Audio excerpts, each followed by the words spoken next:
You're watching the OAC tournament on BWYellowJackets.com. Tonight, a quarterfinal round matchup between the number 2 seeded Baldwin Wallace Yellow Jackets and the 7th seeded Muskies from Muskingum. Good evening and welcome to Berea. Alongside Luke Schradel, I'm Brendan Gulick. Glad to have the OAC tournament back here in the friendly confines of Ursprung Gymnasium. The winner of this game will play on Thursday night in an OAC semifinal against the winner of the Mount Union and Marietta game. That game will be played at the highest seed remaining. Given that that's a 6 versus 3 game, that means if Muskingum wins, they're staying on the road.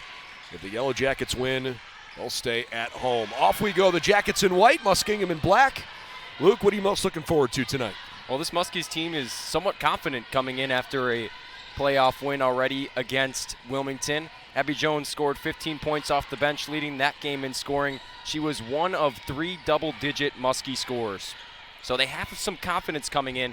They've only won around 9 conference games in the past 5 years, so getting a playoff win gives them some confidence coming into BW, and that's something that the Yellow Jackets are going to have to handle. 61-50 last night, the final score. The Muskies, as Megan Hensel strikes early, the Muskies finished off a third win of the season over the Heidelberg Student Princes. Last night's final score was 56-40, and they did it by overcoming a 2-point second quarter. They dropped 19 in the first quarter as that ball hits above the backboard, and only 2 points in 10 minutes in the second quarter. But the defense did a nice job and propelled them to a 16-point victory. It's the first 10-win season for Muskingum in 5 years, dating back to the 16-17 campaign. Starting lineups here in just a moment as Lily Edwards holds it on the right side. Izzy Andrews thought she had some room baseline, but lost the handle. Reagan Schill, Megan Hensel, and Megan Scheibelhut rounded out for the Jackets. Hallie Moorhead, Tanner Worth, Taylor and Caitlin DeMassimo, and Sarah Miller, the starting 5 for the Muskies. Andrews had her 3 raised in the corner, missed the rim entirely. It's a shot clock violation. Baldwin Wallace coming off of a regular season championship. They tied with John Carroll for the regular season title at 15-2, but the Blue Streaks handed BW their only 2 losses this season. So the Yellow Jackets are the number 2 seed in this week's conference tournament.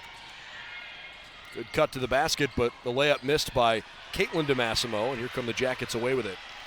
So BW did not lose a conference game to anybody else in the league outside of JCU, as Edwards misfires from near the rim. 18-4, the record for the Jackets this season. And Muskingum going to the free throw line. BW's only losses came to number 2 nationally ranked Hope, number 3 nationally ranked Trine, and the 2 losses to John Carroll, who are back at the top of the conference and one of the top teams in the country. The latest D3Hoops.com women's top 25 poll came out fairly late last night. Blue Streaks are back to number 12. BW, after losing to John Carroll last week, fell to 14, but certainly among the top 15 teams in the country. Yeah, they're really good defensively. They made this Muskingum team shoot 25% from the field in the first game, and then in the second game, 30% from the field. This OAC's second best defense. Sylvie Sonneman with an ill-advised pass. They got away with it. And Edwards able to capitalize on the good fortune. 5-1 BW. They rode out Lily Edwards scoring in the last game. Gonna need to do a lot of that this game. Need to see her get the ball inside and dominate. She's the OAC's leading scorer and owns the regular season scoring title this season. Been a remarkable career as Simon gets called for a foul there. I don't know if I agree with that. It certainly seemed to me like Sylvie got a whole lot of ball. Either way, Yellow Jackets bringing Emily Irwin off the bench. Andrews checks out, and Taylor DeMassimo goes to the free throw line. Baldwin Wallace had to hit the reset button at the end of the regular season because everything you've accomplished so far doesn't mean a whole lot once you start the conference tournament. Basically gets you seated properly, and then you got to go play the games, and in BW's case, try to win 3 times this week. Muskingum is playing its 3rd game in 4 nights. We'll find out if they're fatigued as the game goes along. Hopefully got a good night's rest last night. The Jackets feeling some pressure. I don't want to get too deep into things before we introduce our head coaches. Of course, the legendary Cherry Harrer in her 32nd season leading Yellow Jacket women's basketball. She's been a wonderful example for young women at this university and has achieved some awfully incredible levels of success. Hall of Fame coach. Tournament time's a heck of a lot of fun, and we had a chance to visit with her last night on our Yellow Jacket Athletics coaches show over at Mike's Bar and Grill here in Berea. And Sherry was telling us about how much she's enjoying the start of tournament time and just not taking anything for granted as Kira Philpott lays one in. Yeah, she's been a part of 43 OAC tournament wins here at BW, and that's just such a great story to have her around and the history surrounding this program. She's got a young team, and she was joking with me last night, said, you know, the winner of the OAC tournament gets the automatic bid to the NCAA as Taylor DeMassimo makes a nice 3. She said, I felt like I had to actually remind most of the team of that very fact because considering there was no NCAA tournament last year, you just played in the OAC and that was it. And 2 years ago, a pretty substantial part of this Yellow Jacket roster was not on campus yet. So, you know, a lot of fun to go into this tournament competition with a group that's had a good year and has high expectations, and now they have a chance to try and go earn a championship. And 2 women that check off the bench in particular that have been really on a roll as of late, Emily Irwin and Sylvie Sonneman. That combo checked in off the bench first. They've been great in recent games. Jackets are going to make a sub for Lily Edwards in a moment, but she'll take free throws first. On the other side of the coaching matchup is a familiar face here at Baldwin Wallace, Erin Eaton, in her 3rd season at Muskingum. Of course, she was Coach Harrer's lead assistant for several seasons. She is a terrific woman and a real leader down at Muskingum, and I think she's done a really good job of starting this turnaround for a Muskie program that hasn't been very good for a while. We knew it was going to take a little bit of time, but they are starting to achieve slowly but surely, and winning an OAC tournament game last night I think is going to help that team further buy in to what she's trying to build. Wishing them all the best of luck. 8-5, the Jackets lead. We're about 4 minutes into this first quarter. This is Carolyn Wokeley off the bench, up top to Sonneman. Good quick pass inside. Wokeley finds a cutter behind her and another foul. This time it's going to send Kaylee Ressler to the free throw line. Excellent ball movement on that possession. Jackets look in sync after that possession.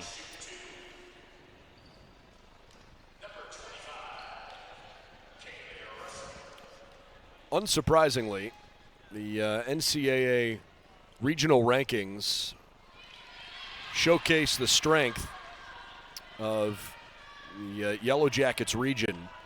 The regions have changed a little bit in the last couple years. They do not include the Heartland Collegiate Athletic Conference anymore, the way they used to. There used to be 5 conferences, now it's 4, and Case Western Reserve, who is not a member of a regional league, but they certainly are based here in Cleveland. And there are some awfully talented teams in this region. Thankfully for the Jackets, several of them represent different leagues. BW leads at 9-5 here. More on the regional rankings this week in just a minute. Good spinning move and over the front of the rim for 2. Tanner Worth, good play. Great touch around the rim with the finish. Wokeley, Ressler, Philpott, Sonneman, and Irwin on the floor, none of whom started the game, but all of whom have been pretty impactful on this team this year. It's a good idea, but Philpott mishandles it. Number 1 ranked team in the region is the Trine Thunder, as the Jackets make a substitution while Muskingum calls timeout. 9-7 midway through the first quarter. We'll keep it here. So Trine and Hope both play in the Michigan Intercollegiate Athletic Association. Hope is 21-1. Trine is 20-2, but they split with each other in the regular season. Wouldn't be surprised at all if they see each other coming up in their conference tournament, but don't count Calvin out either.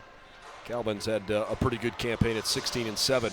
Trine's ranked first, then DePauw, the Tigers, who I think are a good team and have had some success at the NCAA level, but the strength of their league is not particularly impressive.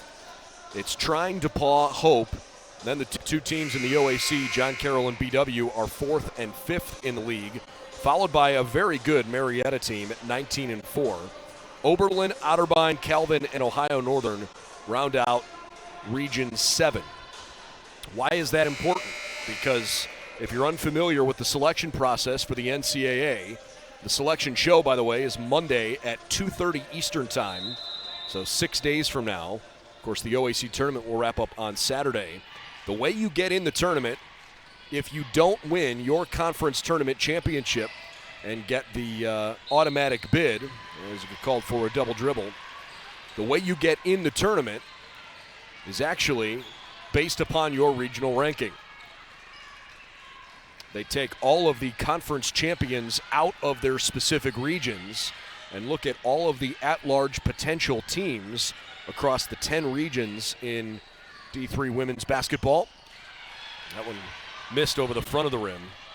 Thought Wrestler took some contact there, maybe a foul called. Nothing there. Casey Smith going to the free throw line. Anyways, they'll take all of the champions out. So, for example, let's say the Yellow Jackets don't win the OAC and they need some help getting in the tournament.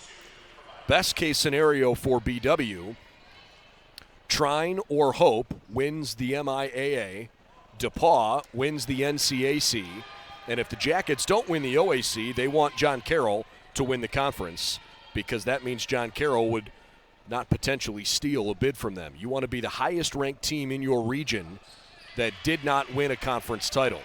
Well, there are 2 teams from one conference ranked ahead of the Jackets with Hope and Trine. The good news is whichever of those 2 teams, as that ball was quickly blocked, good defense.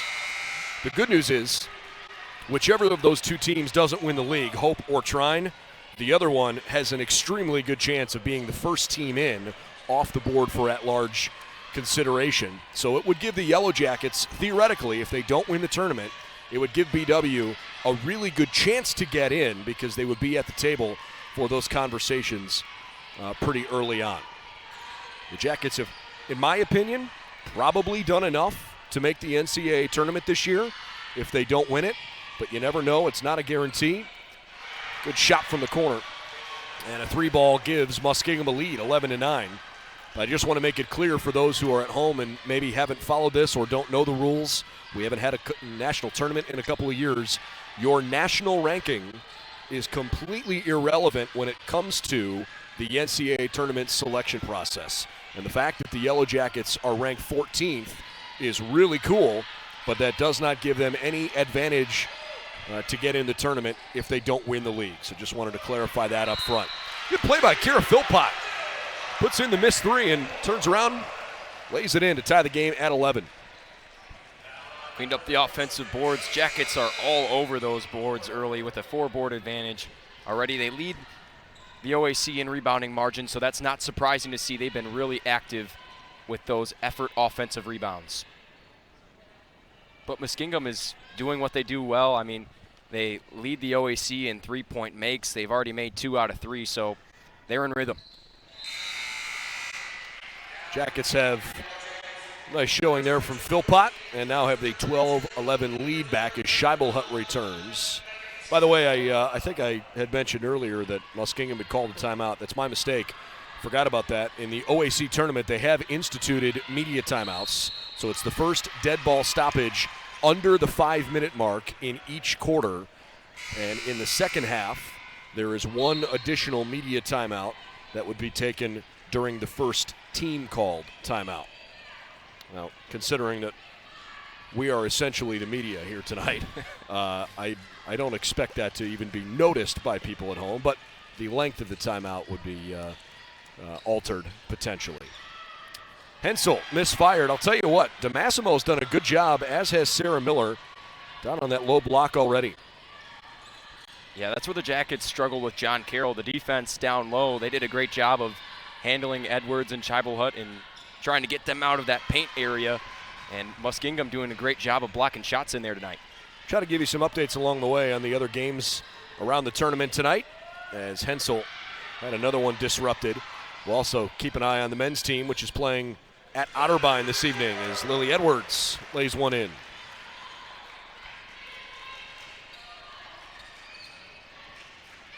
Caitlin DeMassimo up top to her sister Taylor. Worth on the right side. Good ball fake. Drives into contact. Missed it over the side of the rim, and Edwards played hot potato to keep it inbounds. Not a great shooting first quarter. The Jackets are 5 of 13, but they've got a 3-point lead at 14-11. They've also taken 6 more shots than Muskingum. Has a lot to do with those offensive rebounds. Another 3-ball, that time from the right-hand side. Edwards' body language and the facial expression shows the confidence she has coming into this tournament. DeMassimo. Casey Smith out of Orange High School.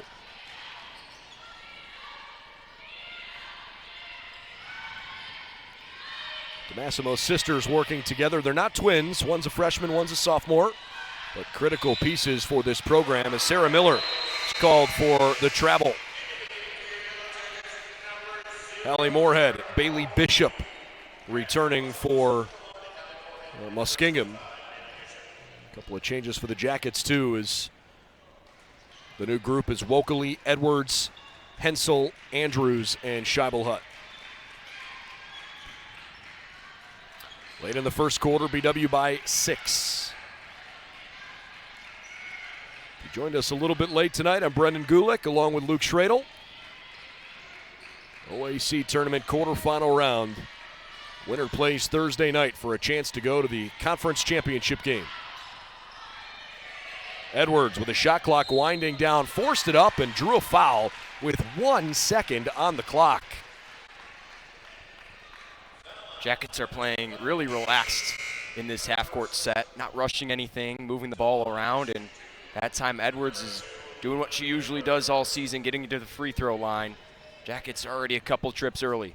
A little frustrating there for Muskingum because I thought that was a really good defensive possession.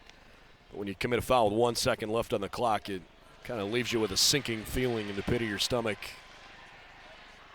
Especially with this lead starting to grow, how well you played at the beginning of that first quarter. This little run here for BW is huge. Edwards does her job, hits them both. 19-11, she'll head to the bench. Replaced by Kayla Paul, the sophomore from Bellbrook. A couple of the games around the league. Otterbein losing at home at the moment to Ohio Northern, 39-33. They are early in the fourth quarter. And Mount Union is leading Marietta 58-44. That's got 3 quarters in the books. That just shows you how tough this league is. Wow. You just never know, man. It's a fun tournament because it's not just the top end of the league that makes a league good. It would be easy to say, as the shot clock is turned off here, and a foul committed in the backcourt, it'd be easy to say, hey, John Carroll and Baldwin Wallace have had really good seasons. This must be a good league. They're both top 15 teams, and Marietta's, nationally receiving votes. They've been ranked throughout the year. But in my opinion, the sign of a good conference is how good is the bottom half of the league, and you saw it on the men's side last night. John Carroll, by their own standards, had a horrible basketball season. They were 7-16, and they were the 10 seed. They won a tournament game last night. So part of the reason why I think the women's league is getting stronger is because the middle of the conference still has some outstanding programs. The bottom of the league, I think, could use a little bit of work, but it has gotten better the last couple of years. Jackets are on a good little run here. 11 straight points for BW. They lead by 9. First quarter clock is winding down. A chance for Worth. Can't finish it off. Scheibelhut to Andrews with time. Wokeley 5 seconds. Scheibelhut 2 seconds. Launches a prayer and almost put it home. Boy, it looked pretty good coming out of her hand. She made a couple in the last contest. Megan with a nice looking jump shot, but it didn't go down. And the first quarter clock expires. Quick timeout in Berea. 1 quarter complete in the OAC quarterfinals. It's the Jackets 20 and the Muskies 11 on BWYellowJackets.com.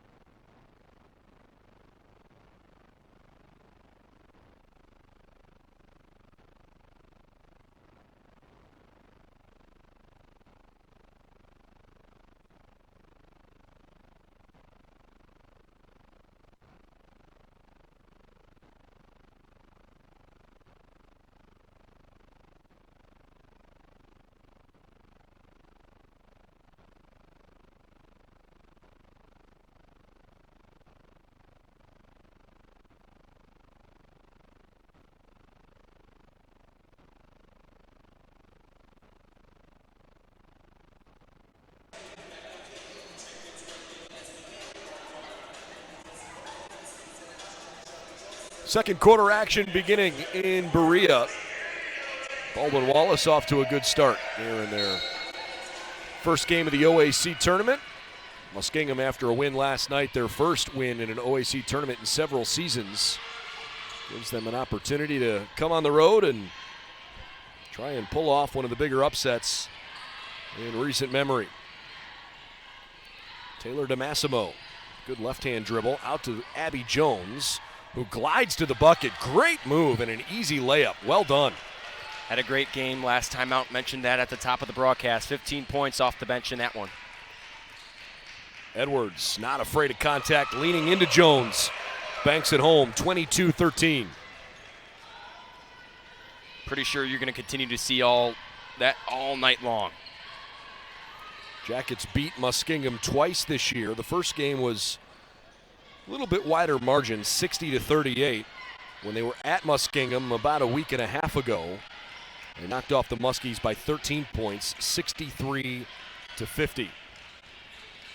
Muskingum obviously coming in off of a victory, but had a kind of a slow end of the season. Edwards can't clean up, gets another crack at it and scores. From the time that the schedule flipped to January, Muskingum has only won 3 games, and that includes one last night. Good layup on the backside. The last time Muskingum beat BW was in the 2008 and 2009 season. That stopped a 15-game BW winning streak. I think it's over 20 games now. This has been kind of a lopsided all-time series for sure. Muskie beat Capital on the 26th of January, and they knocked off Heidelberg on February 6th before last night's win over the Student Princes. 5 to shoot. You can see why they've been in some good games, because they play good defense and force the Jackets deep into the shot clock.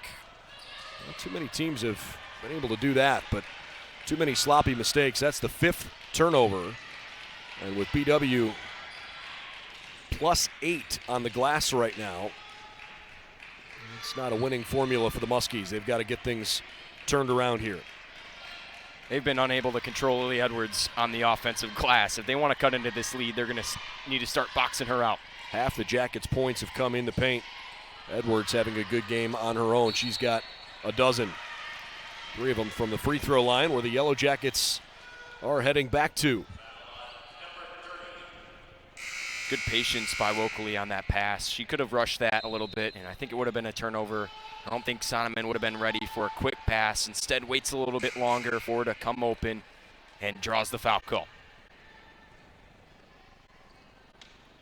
Because Marietta and Otterbein are hosting doubleheaders tonight for the men and women, those men's games won't start until 8 o'clock this evening. Marietta men have Ohio Northern, and of course the Yellow Jackets are down at Otterbein, so we won't have a men's score update for you for a little while. We'll try to keep you updated on the Capital Heidelberg game, as well as the John Carroll Mount Union game. 26-15. Sonneman checks out. Schill back on the floor. At the moment, the top 10 nationally ranked Purple Raiders are drilling John Carroll in the first half, 28-11. Boy, John Carroll 5 of 25 from the floor. Might have used all their good luck last night. It's a very physical Mount Union team. No kidding. A lot of athletes on that squad. Yeah, that's for sure. Got about 7 minutes left in the first half of our game tonight. 26-17 BW. Good play there by Hensel after a great pass.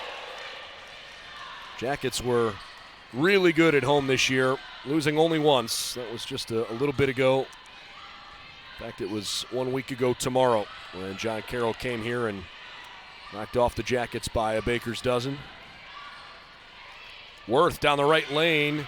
Gosh, it did everything but fall down, and Coach Eaton for Muskingum was kneeling on the floor, pounded the floor with two open hands.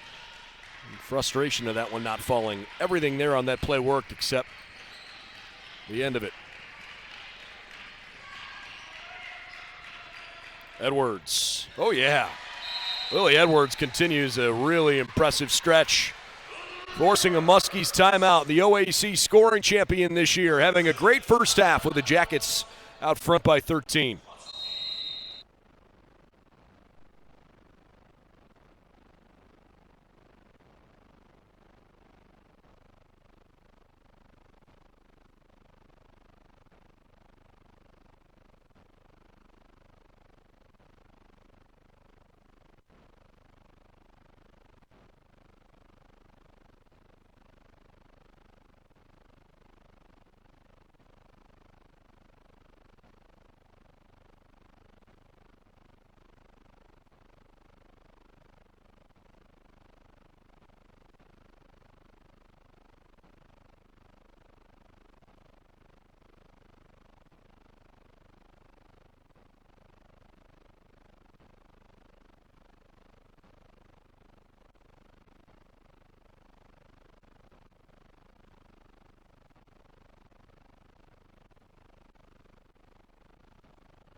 Back to work, middle of the second quarter with the Jackets out front 30-17.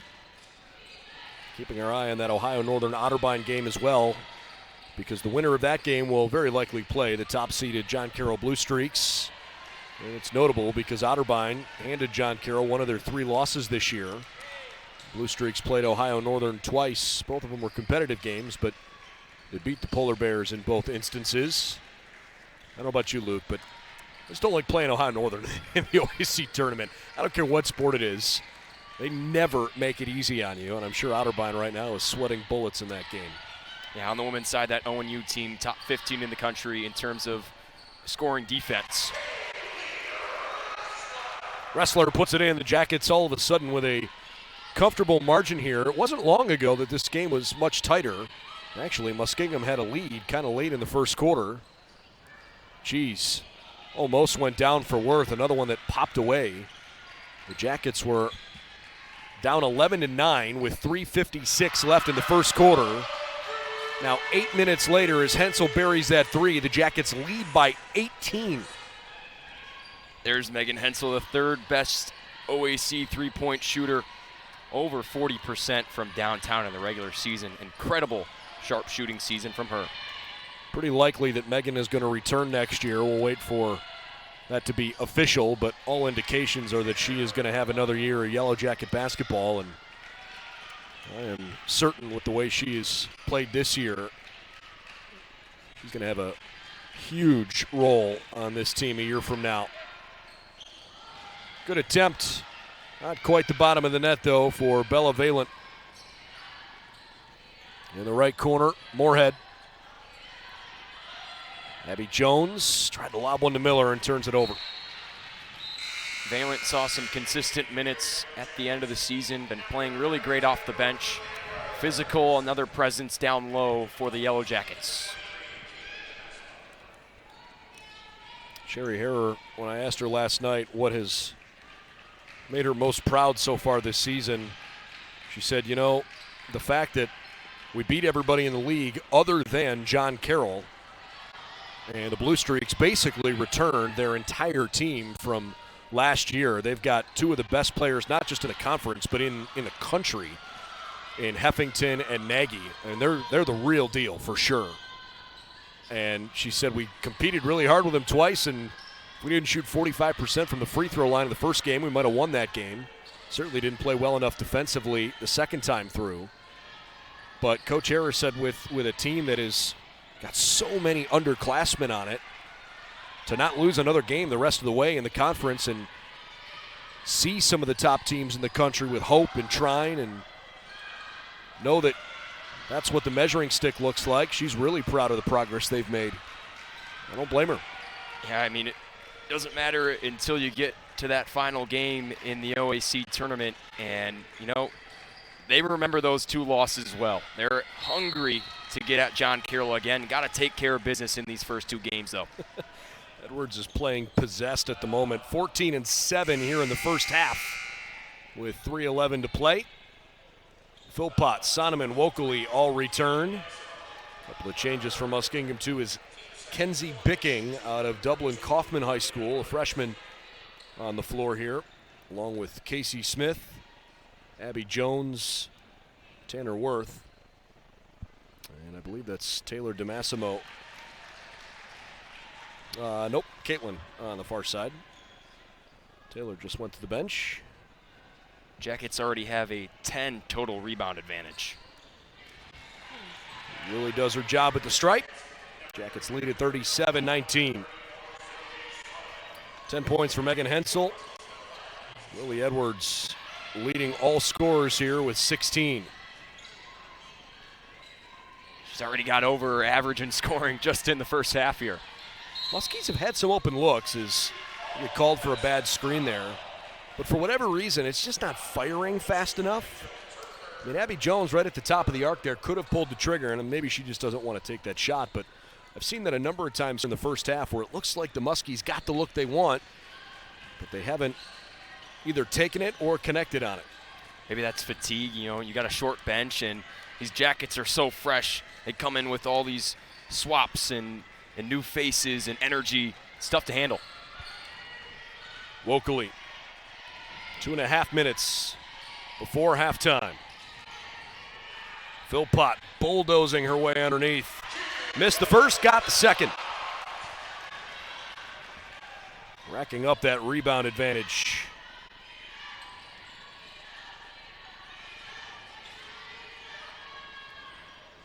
Right wing jumper rattles in and out for Caitlin DeMassimo.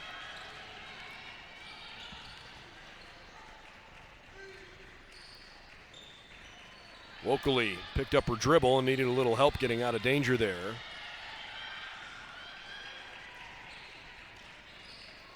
Izzy Andrews fires a rocket off the glass. Never hit the rim, so the shot clock's at 5 here. Wokeley knows it, up and in. 30-second timeout, Muskies. The Jackets, they were down 11-9. Now they lead 41-19. What a run.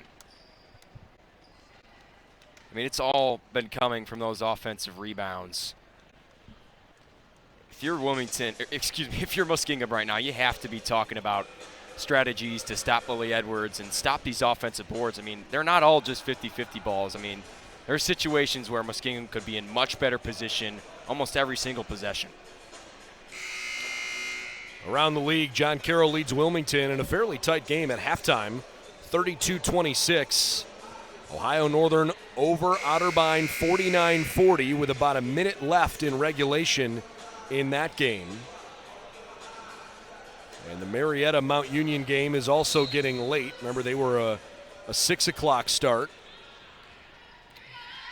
Latest score in that game, 65-56 Purple Raiders on the road with 2:30 to play.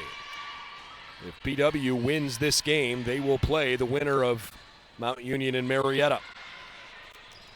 That game would be here on Thursday night. If Muskingum wins this game, they would travel to the winner of Mount Union and Marietta, also Thursday night.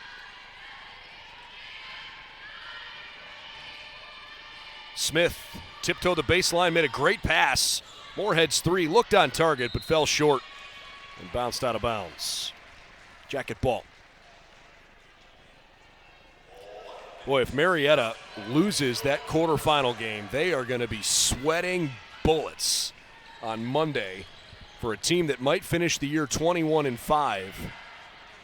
I think there's a chance they get in the NCAA tournament, but a loss that early in the conference tournament is going to make for a very nervous time. Philpott, great low post work, freed up and scored. 24-10 inside the paint. Shot clock about 2 seconds behind the game clock here as the Jackets continue to pour it on.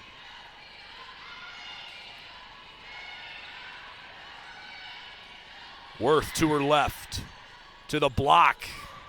Just couldn't finish it. Good low post work from Casey Smith. She can't score either. 3 seconds left before halftime. Sonneman fades away, it rattles out, and that's the end of the first half. Boy, Baldwin Wallace had a monster second quarter, outscoring the Muskies 24-8. And they've got a substantial lead here at the break, 43-19. Jackets are not playing down to their competition. They're clearly handling business early. Already have Muskies shooting 28% from the field overall. But I mean, it's just the frustration adding up. I mean, how many times have we said the ball's gone in and out of the rim? Muskies have gotten some great looks, but the Jackets have just been playing better in every phase. Baldwin Wallace, 10 of 13 from the free throw line. So they've certainly gotten some chances there. But they're just 4 of 8 from behind the three-point line, not really settling for threes the way sometimes we see them do throughout the year. The Jackets are averaging just under 7 made threes per game, so the 3 made three-pointers is not the issue there, but they are taking fewer threes than they typically do. We'll keep our eye on that as the game moves along. I think that comes from maybe watching that Muskingum game. They started out in the first quarter against Muskingum this year shooting 0 of 8 from downtown, and you just cannot start that way. And tonight they came out with energy, clearly a different game plan in terms of where the shots are going to be coming from, and it's been working. Ohio Northern leads Otterbein by 10 now with 45 seconds left in the half. Again, John Carroll 32, Wilmington 26. They're at halftime. And Marietta trying to make a late comeback. They're down 4 with about a minute to play. We'll keep our eye on those games during our halftime break. When we come back, we'll bring you live streaming coverage of the second half. The number 2 seed, Baldwin Wallace. The number 7 seed, Muskingum. 43-19, the Jackets lead here in the OAC quarterfinals on BWYellowJackets.com.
Just about time to start the second half of the OAC tournament. It's the quarterfinals between the Yellow Jackets and the Fighting Muskies from Muskingum. 43-19 at halftime. The second-seeded Jackets have a pretty impressive advantage at the moment. While we were away, we have a couple games that have gone final across the league. Number 5 seed Ohio Northern has gone to Westerville, and on the heels of a monster fourth quarter, they knocked off the host Cardinals 62-46. So Ohio Northern moves to the OAC semifinals. They will either play at John Carroll if the Blue Streaks hang on and win over Wilmington, or if Wilmington pulls off the upset, Wilmington would go to Ohio Northern. Of course, the Blue Streaks, the top seed, Wilmington seeded 8th. The winner of this game will play either Marietta or Mount Union coming into the night, and we now know who that is. The Mount Union Purple Raiders have knocked off Marietta 68-64. Tough break for the Pioneers, who would finish the regular season at 21-5 and are going to hope for a magical Monday and an NCAA tournament at-large berth, but it might be over for Marietta. If the Jackets hang on and win this game, and they've certainly got a comfortable lead as we start the second half with a deflection out of bounds, the winner of this game will play Mount Union. It'll either be on this floor Thursday night or at Mount Union if Muskingum can pull off a major comeback. Jackets played the Mount Union Purple Raiders on February 2nd and beat them by 15. Also beat them by 13 back on January 5th. 46-19 after a 3 to get us started. Luke, this has been a pretty impressive offensive showing here the last little while. Yeah, I love the way the Jackets have protected the basketball so far, only turning it over twice in that first half. Kind of really sloppy down the stretch in terms of turnovers, how they played at the end of that regular season. This is a great sign moving forward. Reagan Schill stopped, turned around and threw it behind her, and the Jackets saved it in the corner. Then Edwards drew the foul. Great hustle from Andrews. What an effort. Hensel had a similar play on that first possession that turned into a Scheibelhut 3. Just barely saved it out of bounds. It's 2 times already. Muskingum just not catching any break.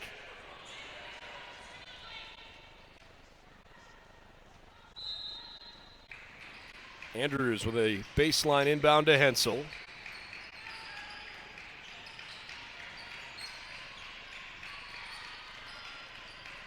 Scheibelhut bobbled the pass, 10 to shoot.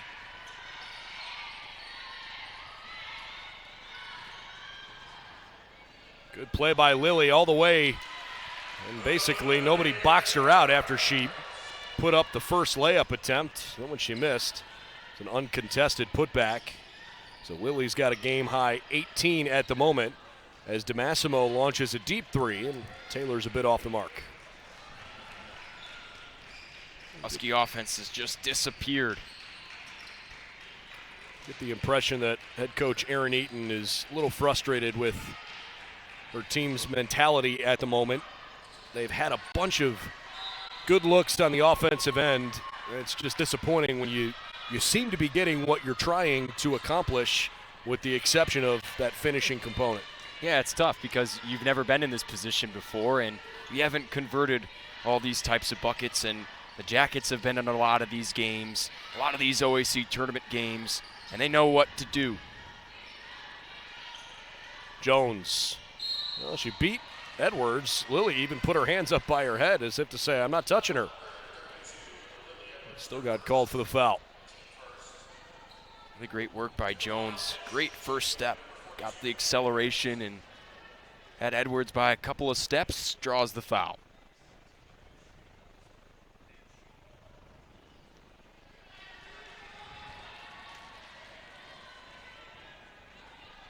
John Carroll started the third quarter rather quickly, and they've ballooned their lead to 42-30 over Wilmington. So we'll keep our eye on that one as the top-seeded Blue Streaks try to hold serve.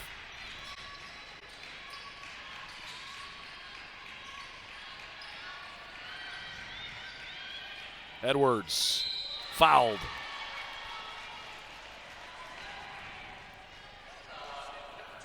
This is going to be Lily's 7th free throw coming up here.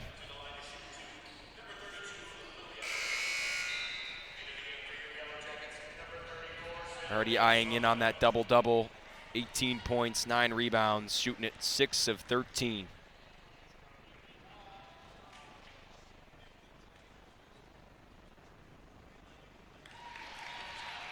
First one up and good for Edwards.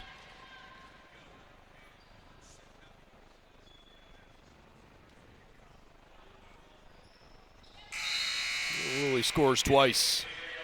49-20, and now she heads out as Wrestler comes back in.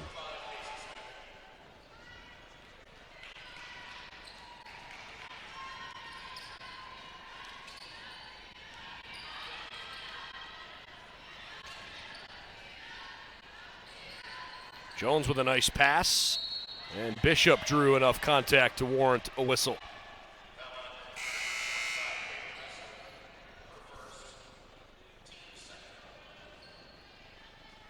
All of the games in the Michigan Intercollegiate Athletic Association begin tomorrow. The quarterfinal round is Wednesday with a Friday semifinal and Saturday championship. Hope and trying the top 2 seeds in that league, so no scores from that conference tournament to share with you. In the NCAC, DePaul did what they were expected to, and they beat up on Worcester tonight, 72-54. That would be good news for the Jackets. You just want to see the teams that are supposed to win their league titles do so. So far, so good. Another foul up toward the top there. That time it's on Jones. Actually, beg your pardon. It's on DeMassimo, and Caitlin DeMassimo is fouled out.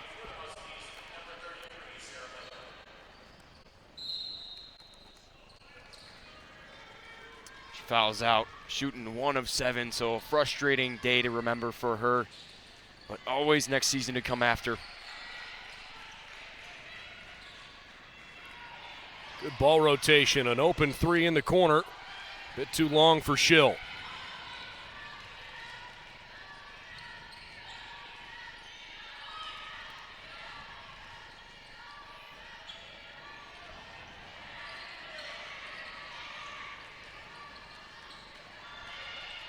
Moorhead with a good move on the baseline, but she just flings it up into the air. Here come the Jackets by 28.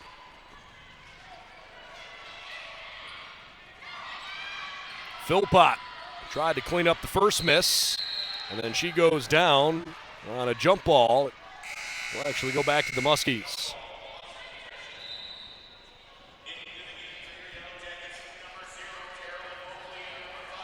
Wokley and Irwin both return for BW.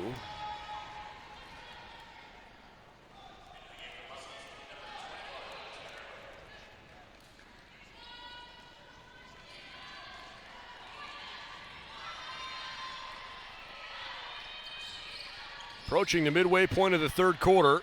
There was a good move and a score from Tanner Worth. Tanner, one of 3 seniors on the roster. Unfortunately, one of them not available tonight in Emily Jackson. Only Tanner and Sarah Miller, the available seniors, potentially playing in their final game as Kira Philpott scores +1. You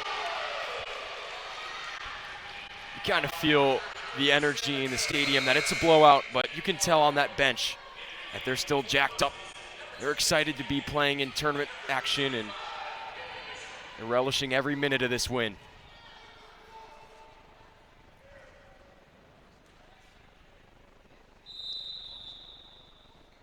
The referee stopped things for a moment.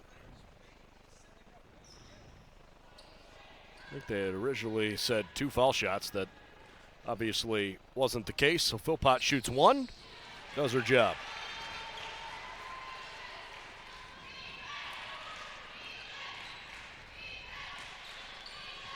The lead is 29.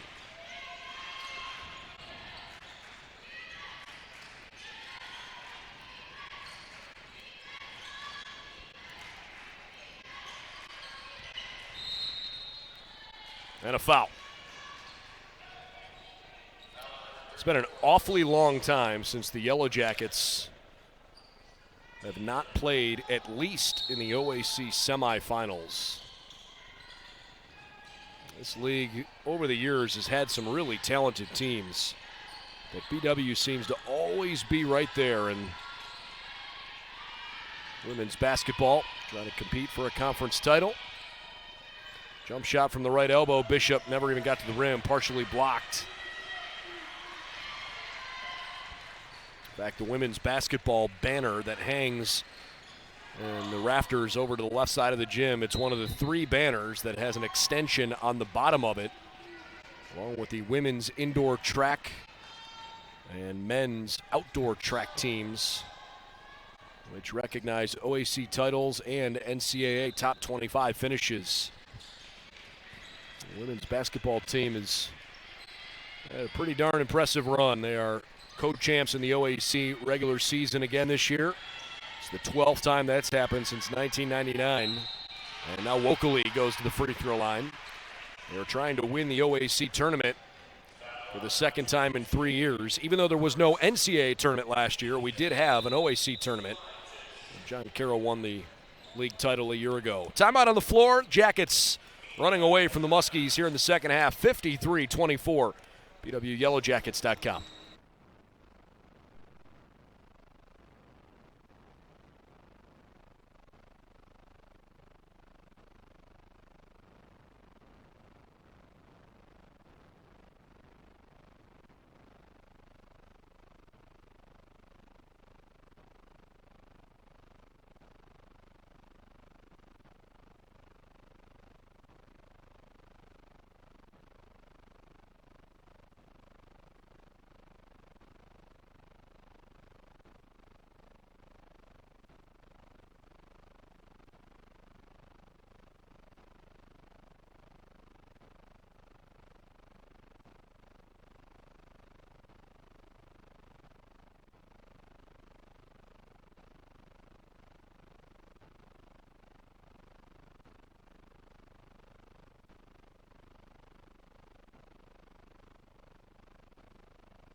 Foul shots coming for Carolyn Wokeley out of the timeout. Was the under 5 stoppage in our third quarter. Wokeley puts the first one home. Number 2 versus number 7 in the OAC tournament. The Yellow Jackets lead it by 30 points. Now 31. Remember, they were down 11-9 late in the first quarter. What a turnaround, 55-24. And a foul by Irwin near the top there. Yeah, it was a 23-8 dominating second quarter. Similar to what we saw in the second game these two teams played, and it's been really the story. The Jackets have wanted more, and they have 19 second chance points to Muskingum 0.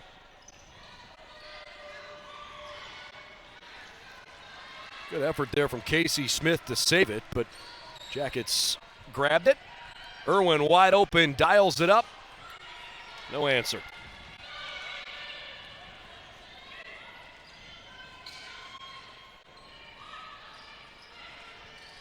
Abby Jones back to the corner. Handed to Bicking. Smith and Jones work together. 4 minutes to play in the third quarter. Jones had an open look, didn't take it. Instead now Tanner Worth with the onus on her, and she's going to the free throw line.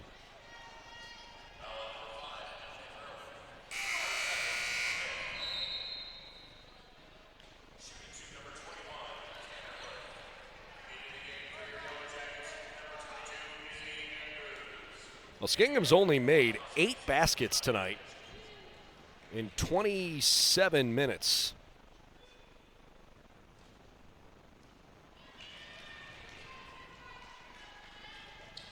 They're basically averaging about, we'll call it a shot a minute. It's just over that. But 8 of 31 from the floor, not quite getting it done. 2 of 9 from behind the three-point line. The Muskies miss from the free throw line there. Sonneman up top. Good crossover, Wokeley. Fouled on her way to the bucket. Wokeley has been such a great bench creator. Just great in isolation and draws a couple of double teams and always has her eyes up looking for the pass. That time gets aggressive, goes to the basket strong, draws the foul.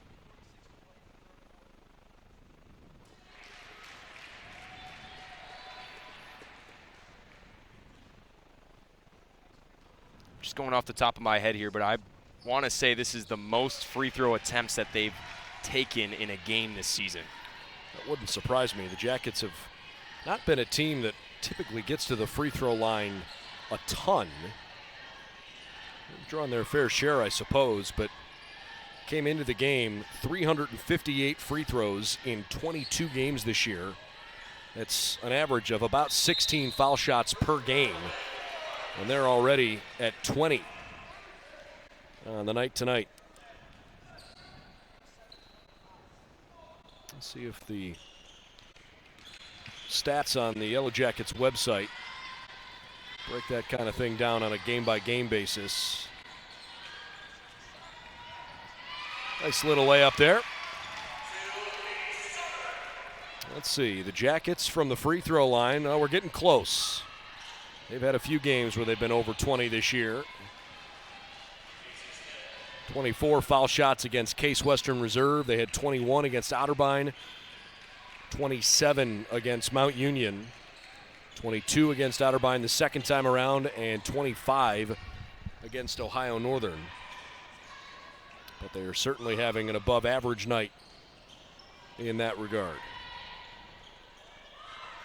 Good shot, rattles away. Good offensive board. Boy, if the Yellow Jackets grab offensive rebounds like that all throughout the night, they're going to be a tough team to beat, no matter who they're playing. They are killing the Muskies on the offensive glass. That's 12 offensive rebounds. I should say 13 now. Jackets have an overall rebounding margin 36-18. They lead the game by 34.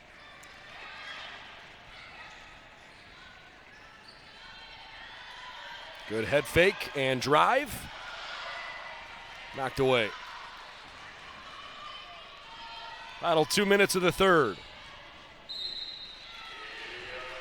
And back to the Jackets.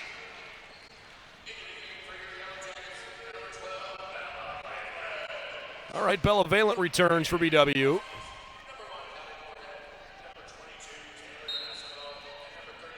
Moorhead, Taylor DeMassimo, and Sarah Miller all back in for Muskingum.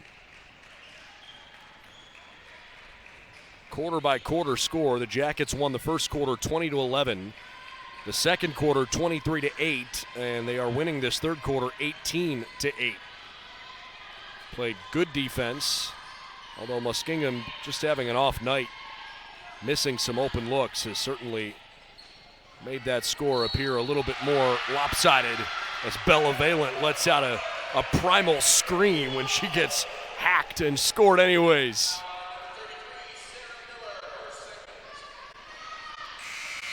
That's 2 on Miller.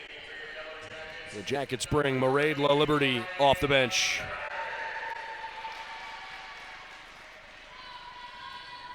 Adding up the bench points, already 30 in the game.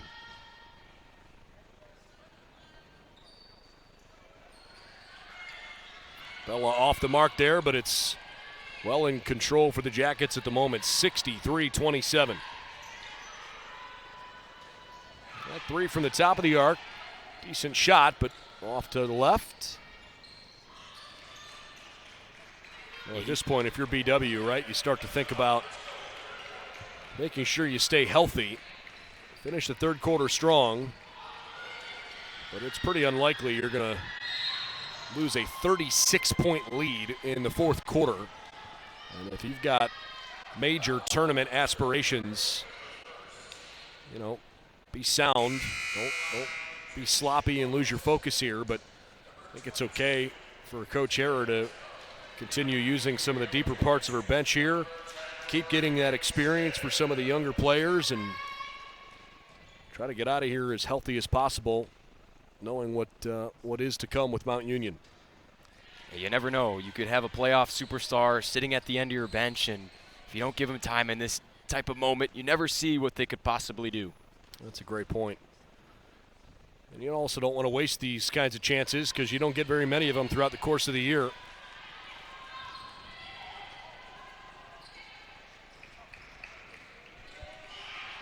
Another great move. Bella Valence scores again. 65-27. And it's not rare to see this team come in with 30-plus bench points. I mean, I feel like that's almost every other game, and especially in some of these more lopsided ones, they easily get to 30 every time. Right now, outscoring the Muskies just on the bench.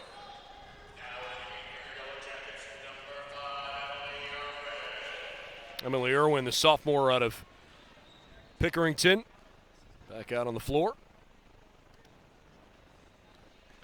Over in University Heights, good third quarter for the host Blue Streaks. They lead Wilmington 57-42. Keep our eye on that one, but at the moment it's trending toward Ohio Northern, the 5 seed, heading to John Carroll, the top seed. And the number 6 seed Mount Union has already beaten 3rd seeded Marietta, trending toward they are coming here on Thursday. Closing seconds of the third. Irwin with a shot clock off. Good hesitation. Made an extra pass. The ball bounced right back to her. Somehow got to look off. The third quarter clock expires. The Jackets just went a whole quarter without turning it over. That's clean basketball. 65-28 as we get ready for the fourth. Back to Bree in a moment, bwyellowjackets.com.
Beginning of the fourth quarter with the Yellow Jackets well out front, 65-28. If you joined us a little bit late, I'm Brendan Gulick along with Luke Schradel. OAC quarterfinal action. Glad to have you with us tonight. Valent lays it over the right side of the rim. She's just been attacking the rim in the past couple of minutes and finishing with ease. There's a jump shot from north of the free throw line. That was pure. Caitlin DeMassimo, good looking shot.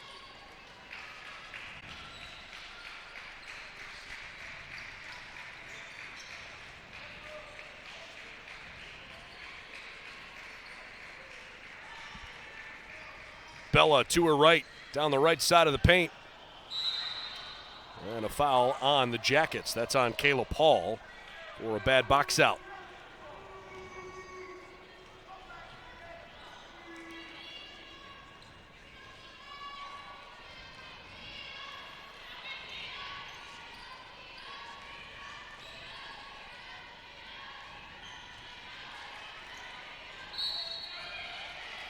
Then a foul on BW on the other end. Will Liberty, the culprit. All right, the BW Otterbein game has not yet started on the men's side. Neither has Ohio Northern and Marietta. Mount Union leads John Carroll 64-44. And Heidelberg leads Capital 47-43. So we'll keep our eye on those games. If the Yellow Jackets win, they would be on track to play Mount Union on the men's side, provided they finish off John Carroll in that 2 versus 10 game.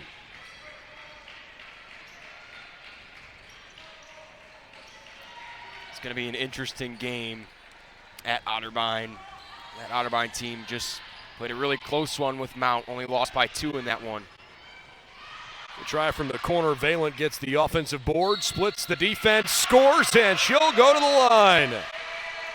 Boy, Baldwin Wallace is just pounding the Muskies in the paint tonight.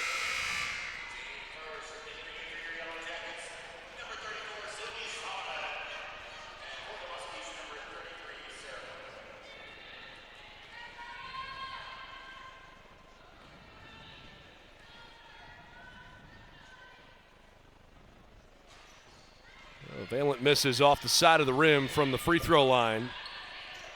But Bella's had a nice little stretch here.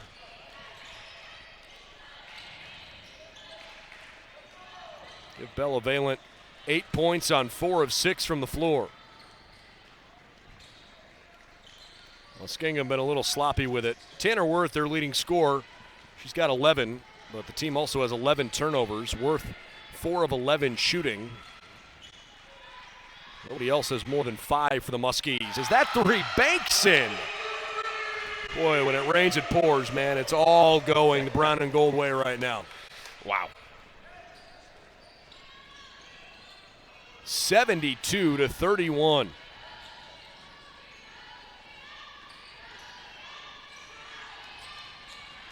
Muskies surrender an average of 70 points per game.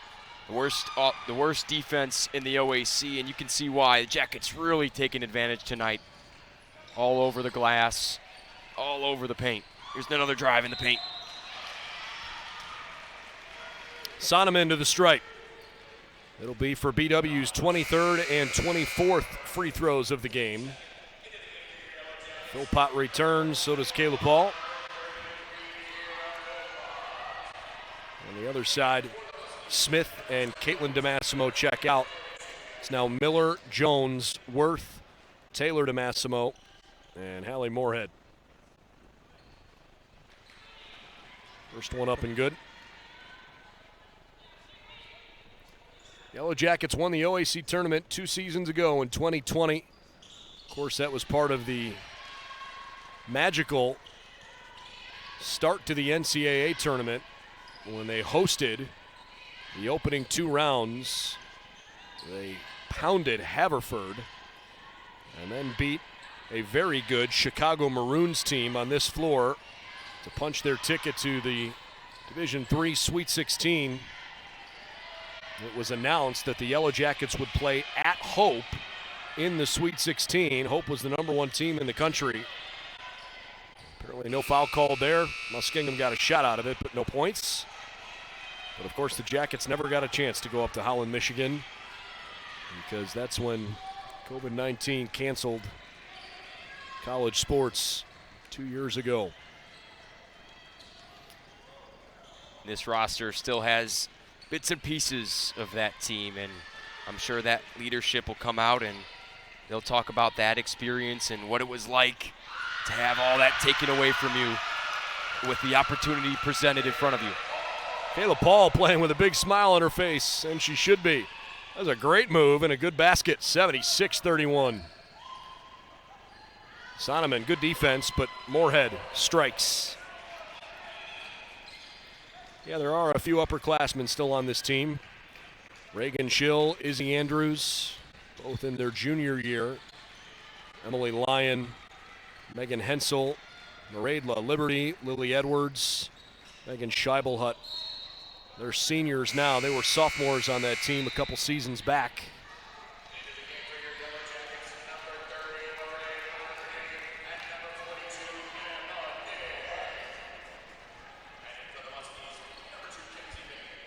Emma Nick checks in, as does Carolyn Wokeley. Get the impression that Wokeley is going to be a pretty important part next year at the guard spot. I think she's going to see a lot of minutes. Yeah, you lose a couple of yards. I mean, Andrews will be back. The expectation is that Hensel will return as well, but I just feel like Wokeley has earned the trust of the coaching staff more and more as the season's gone on. I think she's one of the more athletic players on the team. Battling through a couple of things, but who isn't this time of year, right? Former Mentor Cardinal. Well, it's all Jackets in the quarterfinals tonight. Unfortunately, Muskingum's season will come to a close here in a few minutes unless they do something that's never been seen before. Wokeley scores 78-35.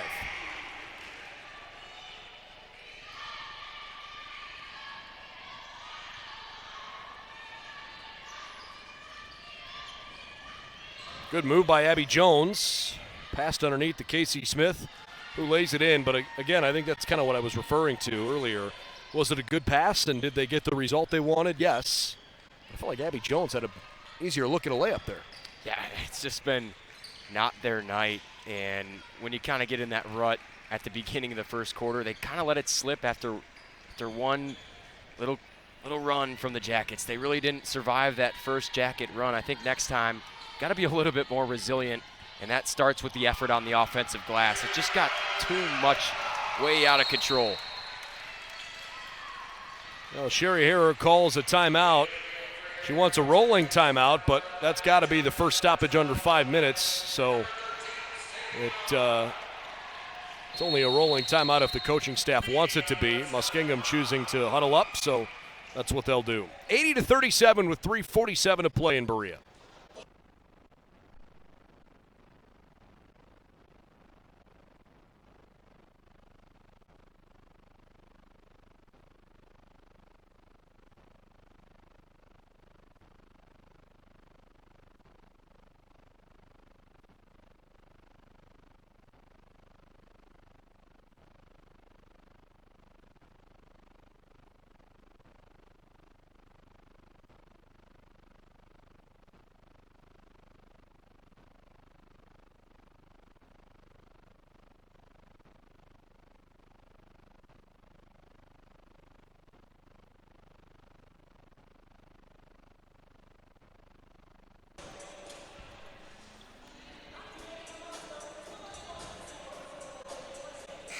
Home stretch of the game for BW. They lead it by 43 points. Jackets are winning games this year by an average of 16 points per game. This really has been a good effort on both ends of the floor. And again, credit to the Muskies, who are still trying to build a program under Aaron Eaton. They won a tournament game last night. That's a big deal for sure. It's good to start getting some of that momentum going and knowing that, you know, you've got to take the long view for sure. You're playing in a league with a couple of teams that are among the top 15 nationally. And I think they got caught in a little bit of a matchup nightmare. They really rely on their three-point offense and what they do offensively. Haven't been great defensively all year. And then they come in and play the 24th best NCAA defense. And they have all the energy on that sideline. Bella Valent, a double-digit scoring effort.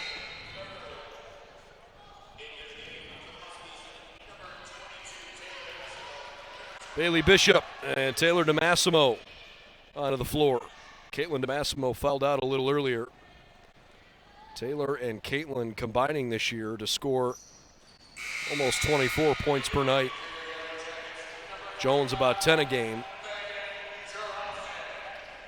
Megan Jurassic's in there. Jackets have gone pretty deep into their bench, which is a great thing for Coach Harrer. She was telling us last night on our coaches show about how much she appreciates the time and effort and energy that a lot of the players on the team put in that don't see regular minutes. You're running scout team, you're trying to give your team the best chance to win a game. You've got to have the right mentality as a reserve player to, you know, embrace those kinds of situations. And She said, look, a lot of the ladies we have on our team, they weren't just the best player on their team in high school. They were, among the best players in their league. And then they come to college.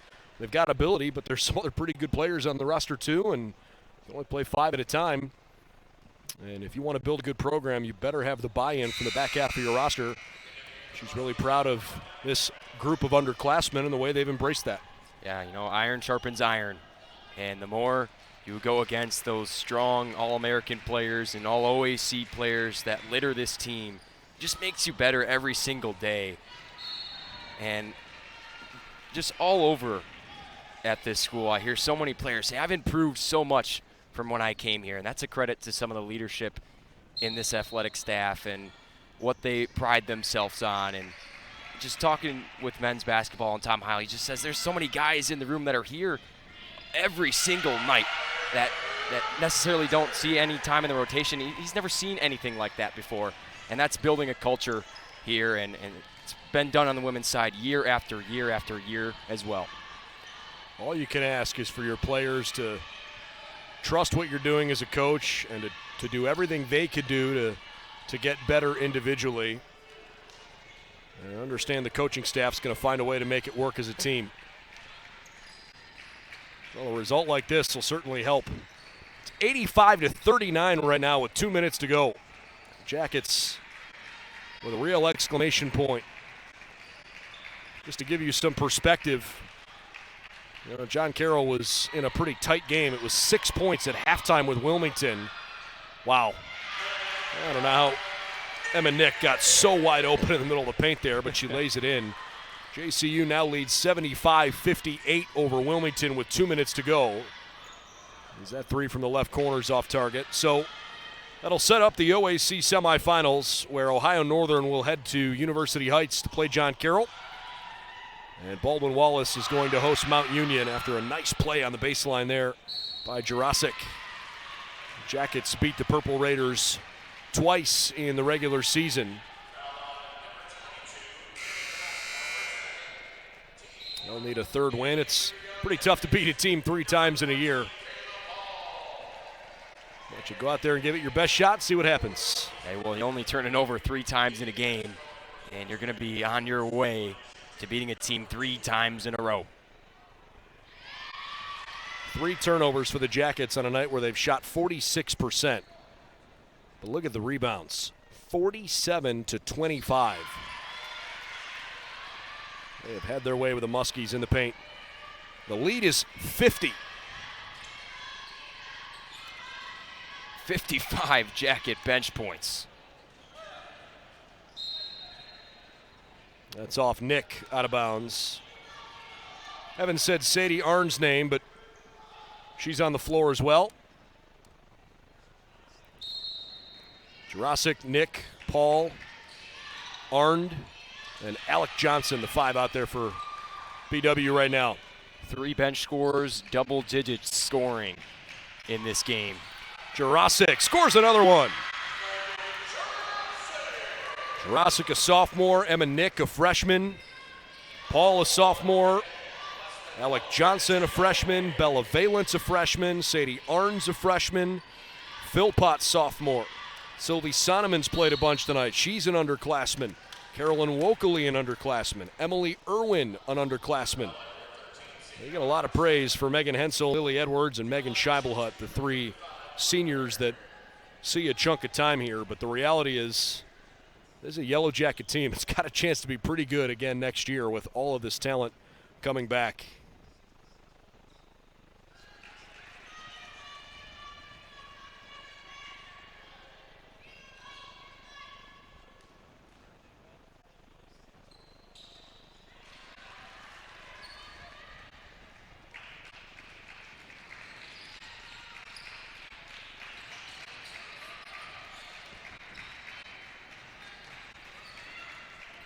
Jurasic backing down Jones and then throws it away in the corner. This is certainly going to be a night to remember for the freshmen and sophomores on this roster, playing in their first OAC tournament game. To win in such dominating fashion like this sets the tone for the rest of their career. Pretty consistent offensive night for BW all the way around. as DeMassimo misses the layup and it falls off the left side of the rim.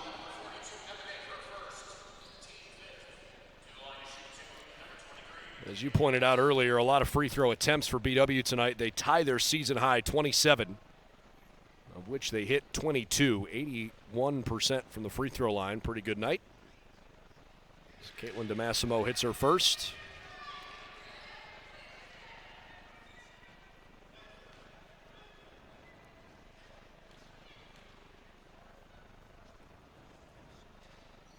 And splits the pair.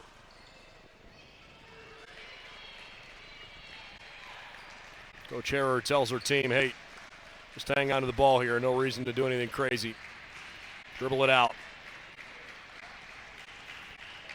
What a performance by the Yellow Jackets, opening up the OAC tournament. They put the rest of the league on watch tonight. And the Jackets are heading back to the OAC semifinals. 91-42 as they blow out the Muskies to move to 19-4 on the season.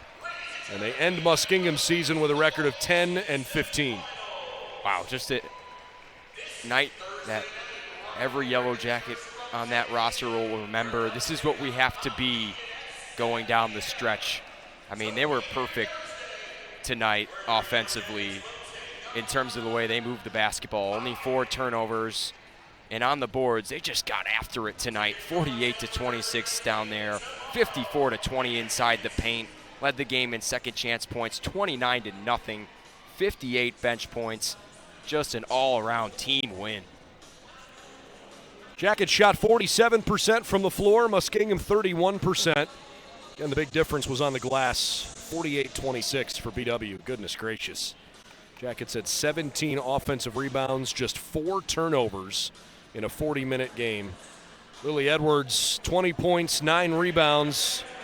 She didn't see a whole lot of time because there was no reason to have her out there for long. Lily played for 17 minutes tonight, so 20 points in 17 minutes I would say is pretty efficient. 14 for Kira Philpott in 16 minutes off the bench. Wokeley had 11, Bella Valent with 11. Megan Hensel finished with 10 points in just 12 minutes of play. Again, I think that's maybe the most promising part of this for BW is that they're, the players that they've leaned most heavily on this year, they didn't really need to lean heavily on tonight, and that's a good thing because if they want to win a conference title, they're going to need to win 3 games in a 5-day stretch, and now you can focus on, okay, get your legs fresh tomorrow, go after it again Thursday, and hope you get another one Saturday. Yeah, all you have to do in these games is come out and hold the rhythm with your star players. Lily Edwards came out, got right into the rhythm early on, got her 20 points, got to the bench, and helped her team. So the final score tonight, one more time, 91-42. We can't wait for coverage on Thursday night where the Yellow Jackets will host the Mount Union Purple Raiders, who shocked Marietta earlier tonight, 68-64. And one of 2 upsets in the OAC semifinals. We'll have live streaming coverage for you starting at 7 o'clock Thursday night right here on BWYellowJackets.com. Good luck to the Muskies as they continue to grow their program into the offseason. Again, they finished the year at 10-15, but did win a conference tournament game last night, knocking out Heidelberg. For Luke Schradel and for our entire athletic department, thanks for joining us tonight. I'm Brendan Gulick. So long from Berea. You've been watching the OAC quarterfinals. The Jackets head to the semifinals on a 91-42 victory.